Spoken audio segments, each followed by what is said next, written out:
Hey ladies and gentlemen, welcome back to the channel. As always, it is Nick here, back with your daily crypto news and analysis, and today we're going to be talking about Quant Network, aka QNT. So just dive in and let's talk about this. Officially hit 70,000 holders. Shout out to Greg Lunt 27 for this, but this is truly remarkable. You know, first off, not only are we seeing absolute massive growth in regards to the wallets, we are seeing some major price action. We're seeing a ton of adoption. We're seeing a ton of events happening. It is something special right now. I really do believe that right now, in regards to the quant holders, we will see 100,000 by the end of the year. I really do believe that we could see that much growth in regards to the weekly holders.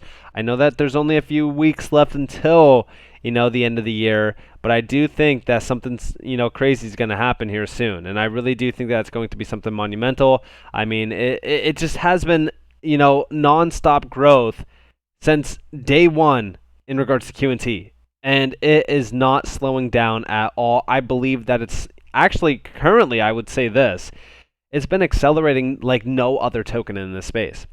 Now, I also want to talk to you guys real quick about the guide to Sibos 2022. We've been focused on this for a while. This event, it is happening on the 10th to the 13th, so in 1 week from now.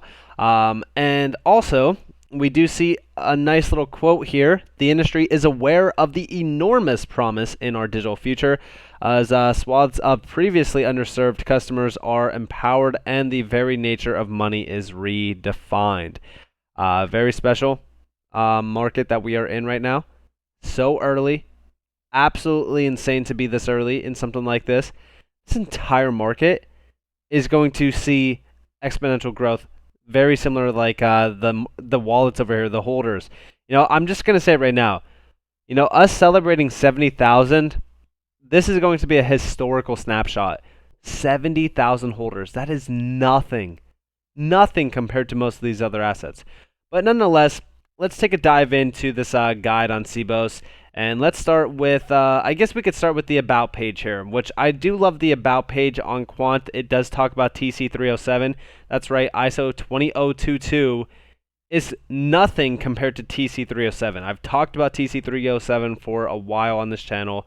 It's already adopted by 57 countries and organizations worldwide and solved interoperability with the creation of the world's first patent-pending blockchain-agnostic API gateway overledger. Very special. Now, we do see a little bit of a welcoming point to Sibos. 250 plus speakers, 150 plus sessions, 8,000 plus delegates, 8 stages, which we discussed a few times in the past. The big themes, DLT. Will eventually replace much of our current infrastructure because it's inherently more efficient, agile, and secure. Interoperability, new ecosystems, networks, and digital assets are eagerly being developed or I should say deployed on blockchains, much like the early days of the internet that are being built in walled gardens without true interoperability. These won't deliver on their potential. Bringing business knowledge, standards, and the right technology together is the answer.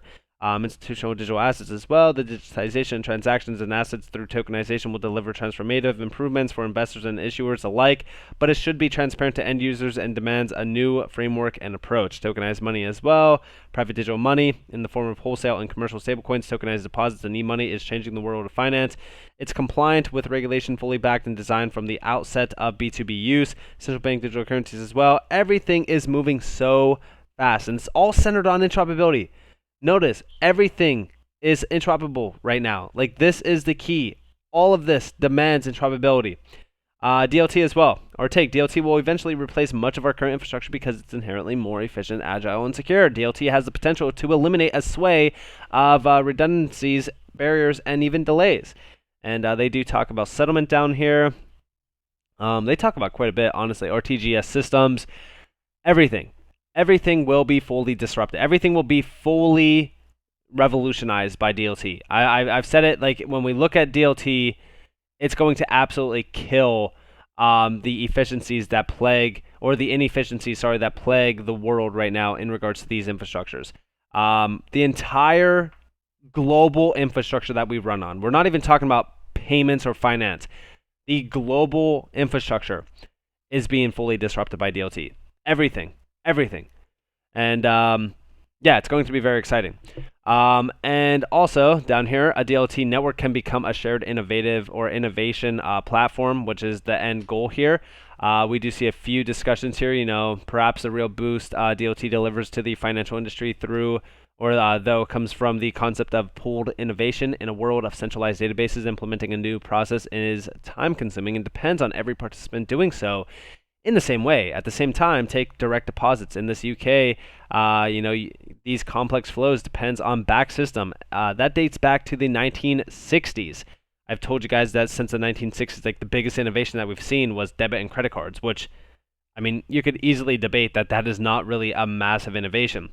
But they do talk more so about the backs. For example, this explains why each month many of the 2,000 reports that backs generates are related to direct debits.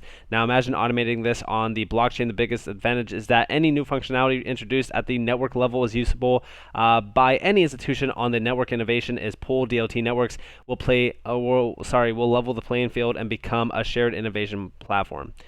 Security as well. I mean, listen, at the end of the day, we know that DLTs are seriously going to, change the entire way that we think about, crypto, as well as digitization as well.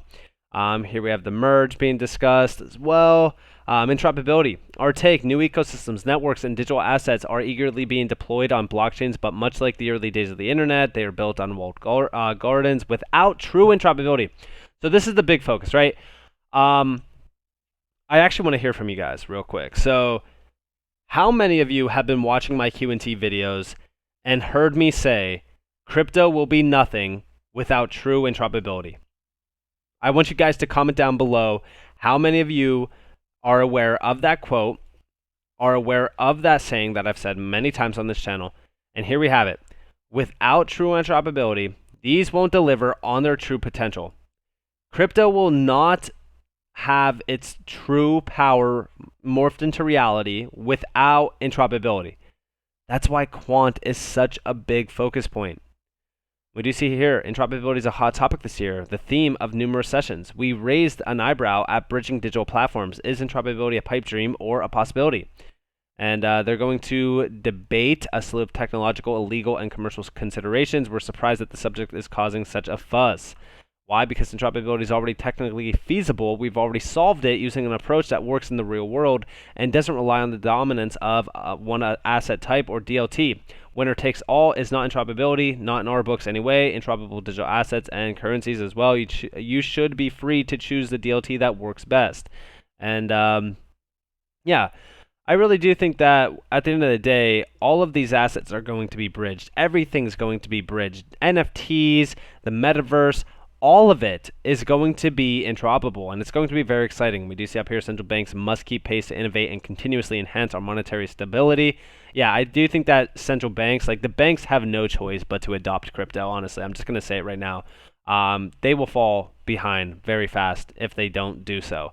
And interoperability, the key to creating value in the metaverse. Here's the metaverse being discussed and on why interoperability is key.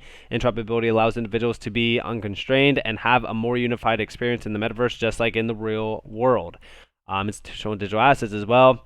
Notice how all of this is really kind of centered on the big key here. I mean, tokenization, $16 trillion by 2030. I mean, I could see that being a lot more.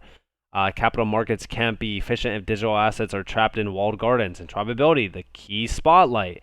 I mean, at the end of the day, those who will win the battle are those who harness interoperability. It's the biggest key to success.